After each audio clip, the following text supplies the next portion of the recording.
नगर पालिका में पिछली फरवरी को बजट की बैठक हुई। उसके 12 महीने में बार बार हमारे जिला कलेक्टर महोदय, एसडीएम महोदय को लिख के देने के बावजूद अधिशासी अधिकारी ने राज के दबाव में बैठक नहीं बुलाई साधारण सभा की।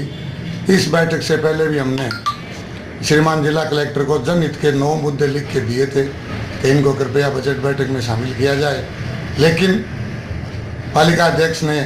और ईओ ने मिलकर इसको नहीं किया, जनता से दूर भागने का काम किया। चलो अब जाके बजट की बैठक हुई। उस बजट की बैठक को हमने बिल्कुल सभा में असंवैधानिक करार दिया और 3 मुद्दों पे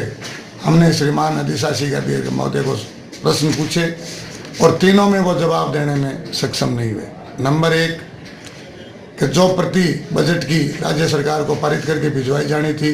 उस पर पीरियड ऑफ 2016-17 लिखा गया, जबकि बजट 2017 और 18 का पारित करने के लिए सदन को इकट्ठा किया गया था। दूसरी गलती, नगर पालिका अधिनियम 2009 के अंतर्गत स्पष्ट रूप से उल्लेख है कि जहां वित्त कमेटी गठित की गई हो, बजट वित्त कमेटी के माध्यम से पारित होकर साधारण सभा में आना चाहिए था, लेकिन इन्होंने आनन फानन में जल्दबाजी में बजट तैयार करके और सीधा सदन को गुमराह करने की कोशिश की और 40 पार्षदों को इन्होंने गुमराह किया।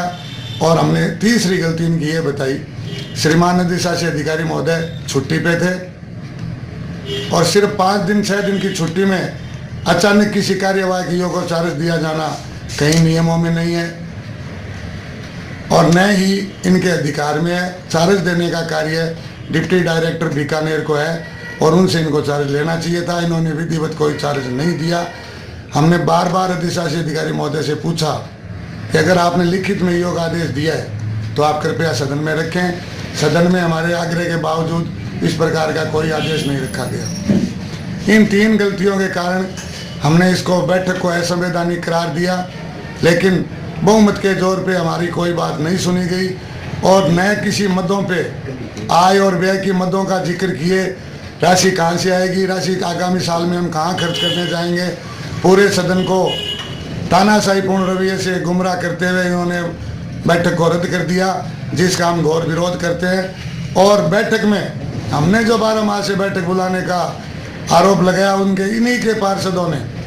भाजपा के पार्षदों ने ही इसका स्पष्ट हमारा समर्थन किया, जिसकी वजह ये थी कि पार्षद के पास सिर्फ जनता के हित की बात करने के लिए एक ही मंच होता है, जो हमने एसडीएम साहब को भी लिख के दिया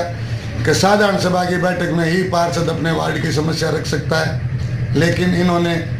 न तो भाजपा और न कांग्रेस किसी पार्षद को बोलने का मौका दिया, जो कि एकदम तानाशाहीपूर्ण रवैया है। श्रीमान जिला कलेक्टर महोदय को हमने ये भी लिख के दिया कि इन प्रोस्टिंग जो है कार्रवाई सभा की, उसको एज ए सदन के पटल पे कच्ची कार्रवाई लिखी जानी चाहिए, क्योंकि हमें ये मांग इसलिए करनी पड़ेगी। इससे जो पिछली बैठक हुई थी उसमें जो हमने जनता के हित के मुद्दे उठाए, उन मुद्दों को तोड़ मरोड़ के इन्होंने प्रोस्टिंग में मनमर्जी से प्रोस्टिंग लिखी और हमारे साथ हमारी उठाई हुई आवाज़ को उन्होंने दबाने का प्रयास किया। तो हमने जिला कलेक्टर महोदय से मांग की थी कि कृपया प्रोस्टिंग की कच्ची कार्रवाई सदन में लिखी जाए और सदन में कार्रवाई पे पक्ष और प्रतिपक्ष दोनों के हस्ताक्षर कराए जाए, उसी अनुरूप पक्की सभा की कार्रवाई लिखी जाए। लेकिन कल भी यही हुआ, आनन फानन में इन्होंने सभा रद्द कर दी, सारे पार्षद बोलने से रह गए, सबके अरमा दिल में रह गए और इन्होंने अपनी बैठक पूरी करके बजट पारित कर लिया, जिसका हमारी कांग्रेस पार्टी पुरजोर विरोध करती है और इसको आज भी हम असंवैधानिक करार देते हैं। और ये अधिशासी अधिकारी और पालिका